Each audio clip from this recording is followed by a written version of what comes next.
You are Neil Armstrong, 50 seconds from the lunar surface, and you are almost out of fuel. 25 seconds of propellant left, maybe less. The guidance computer is steering you toward a boulder field the size of a football stadium. You take manual control. 20 seconds. Dust is erupting beneath you, kicked up by your own exhaust, flying outward in the vacuum with nothing to stop it, nothing to slow it down. 15 seconds. You cannot see the ground. 10. Contact light. You cut the engine. Roughly 25 seconds of fuel remaining. On Earth, a parachute would have saved you. On Mars, the thin atmosphere would have helped slow you first. On the Moon, nothing helped. No air, no drag, no second chance. And the next time humans attempt this landing, the Artemis Moon lander, a vehicle more than 10 times the mass of Armstrong's, the physics will not have gotten any easier. Here is the principle that explains everything about landing on the Moon. Atmosphere does most of the work of landing. Remove it, and you must carry fuel for every single meter per second of deceleration. But fuel has mass. Mass requires more fuel to decelerate. This exponential trap is why the Moon, not Mars, not even the outer planets, represents the hardest precision landing in space exploration. The Artemis lander, the vehicle that will return humans to the lunar surface after more than 50 years, is entirely shaped by this single constraint. Start with what atmosphere actually does. When the space shuttle returned to Earth, it hit the upper atmosphere at roughly 7,800 meters per second. By the time it deployed its landing gear, that velocity had dropped to around 100 meters per second. Air resistance did 99% of the work. The shuttle carried almost no landing fuel. It glided. Mars has about 1% of Earth's atmospheric density. Not much, but enough. When NASA landed the Perseverance rover in 2021, the descent sequence used a heat shield to burn off most of the entry velocity, then a supersonic parachute to slow further, and only then did retro rockets fire for the final descent. The atmosphere contributed roughly 90% of the deceleration. The rocket engines handled the last 10%. The Moon has no atmosphere. None. Not 1%, not 0.1%. Effectively, zero. Every meter per second of your 1600 meter per second orbital velocity must be cancelled by rocket thrust. You carry all of it. And here is where the math turns brutal. The rocket equation, the fundamental relationship that governs all spaceflight, says that to change your velocity by a certain amount, you need a specific ratio of propellant to payload. The equation is exponential. Double the velocity change you need, and your fuel requirement does not double. It might quadruple or worse. For a complete lunar landing, starting from orbit and ending at zero velocity on the surface, the fuel mass requirement is punishing. The Apollo lunar module solved this with 2 stages.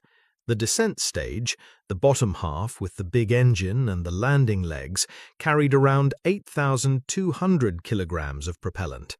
The ascent stage, the top half where the astronauts lived, carried about 2,350 kilograms. When Armstrong and Aldrin lifted off from Tranquility Base, they left the descent stage behind. They launched from its roof. That stage became a platform, its mass permanently abandoned on the lunar surface. This was not elegant. This was necessary. The exponential math demanded it. But the descent stage still had to land first, and landing without atmosphere creates cascading engineering nightmares. Problem 1, no glide path. On Earth, if your engine fails during landing, you have options. You can glide, you can restart, you can stretch your descent. On the Moon, the moment your engine stops, you fall. The descent profile must be perfect because there is no margin for recovery. The lunar module's descent engine could not be tested in lunar conditions on Earth. It either worked or the crew died. Problem 2.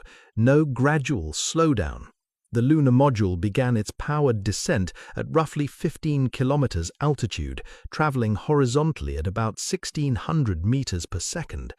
Over the next 12 minutes, the engine had to cancel nearly all that velocity while simultaneously controlling the descent rate. Too aggressive early and you waste fuel. Too conservative and you slam into the surface before you can stop. Problem 3. No visibility in the final seconds. As the lunar module descended below about 30 meters, the engine exhaust began kicking up dust. On Earth, that dust would billow briefly and settle. On the Moon, there is no air resistance to slow it.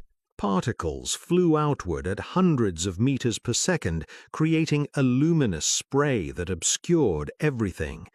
Armstrong could not see where he was landing. He flew by instruments and feel. Problem 4. No terrain data good enough for autonomous landing. The computers of 1969 had roughly 74 kilobytes of memory. The lunar surface maps had resolution measured in hundreds of meters. When Armstrong looked out the window and saw boulders the size of cars in his landing zone, the computer did not know they were there. He took manual control at 150 meters altitude and flew horizontally, burning fuel, searching for clear ground.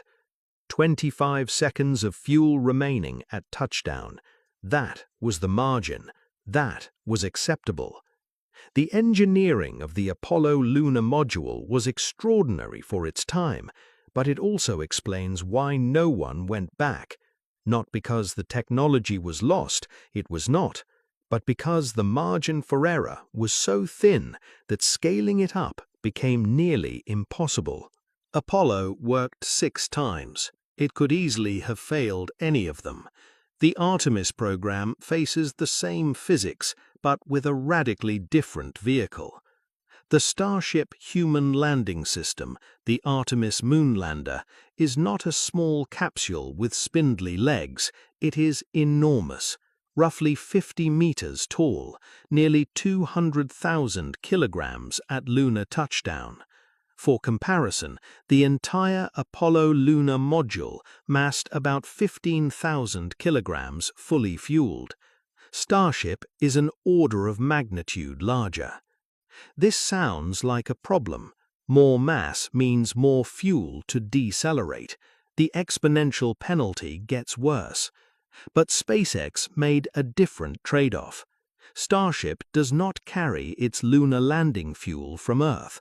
It launches nearly empty and refuels in orbit. Multiple tanker flights, current estimates suggest 8 to 15, will fill Starship's tanks in low Earth orbit before it departs for the Moon. This sidesteps the tyranny of the rocket equation by splitting the problem. Earth's gravity well is the expensive part. Getting fuel into orbit is hard, but doable with existing technology. Once in orbit, that fuel can push Starship to the Moon without the exponential penalty of having launched it all from Earth's surface. So Starship arrives at the Moon with full tanks, massive tanks, enough propellant to descend slowly, hover if needed, translate horizontally, and still have margin. The Apollo lunar module had 25 seconds of hover time remaining. Starship should have minutes. But the physics still applies. Starship still must decelerate from orbital velocity using only its engines, and it must land on those engines, which creates the next problem.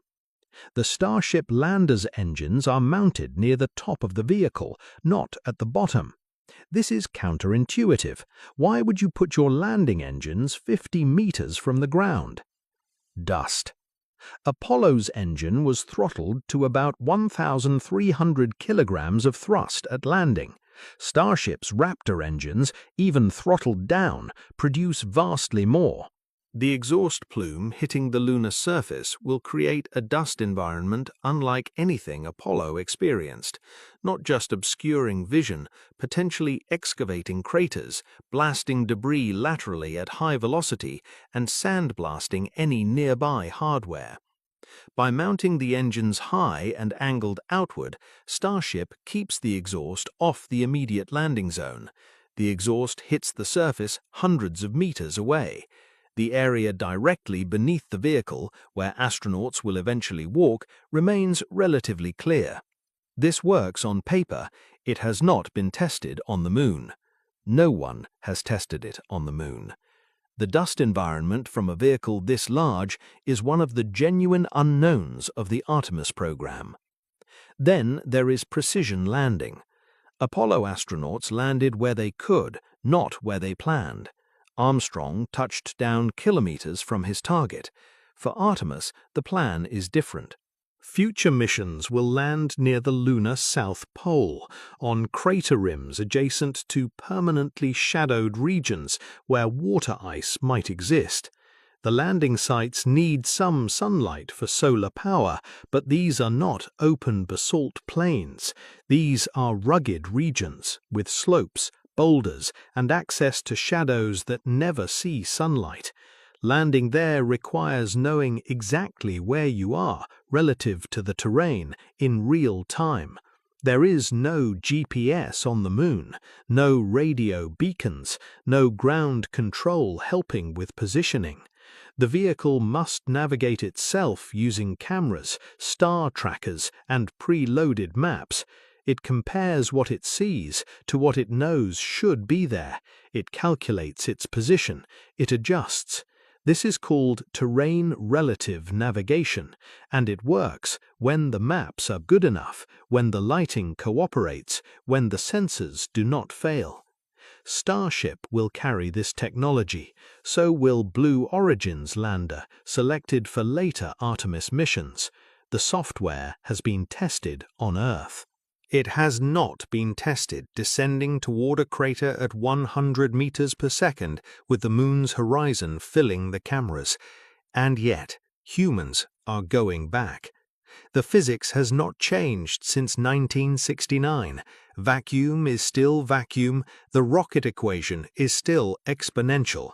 Landing on the Moon is still the hardest precision landing in the solar system precisely because of what the Moon lacks. No atmosphere means no help. No drag means all fuel. All fuel means exponential mass growth. Exponential mass growth means the engineering margin is always thinner than it looks. But the tools have changed. 50 years of computing improvements mean the Starship's guidance system has millions of times more processing power than Apollo's. 50 years of material science mean lighter, stronger structures. 50 years of engine development mean reliable, throttleable, restartable rockets that the Apollo engineers could only dream of.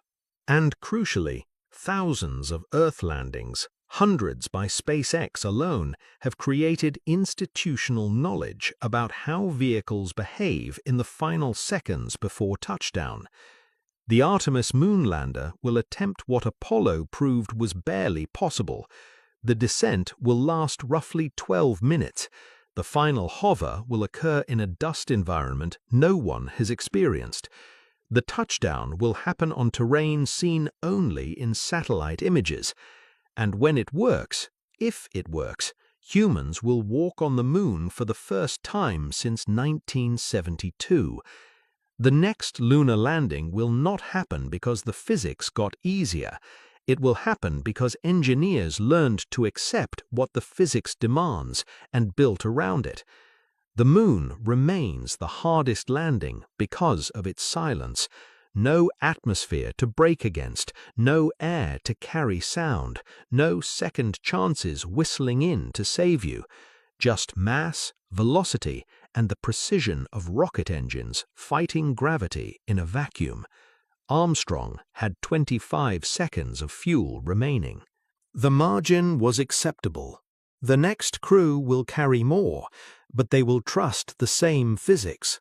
unchanged since the universe began, indifferent to how far human engineering has come. That is the hardest part of landing on another world. Not the distance, not the danger. The physics does not negotiate.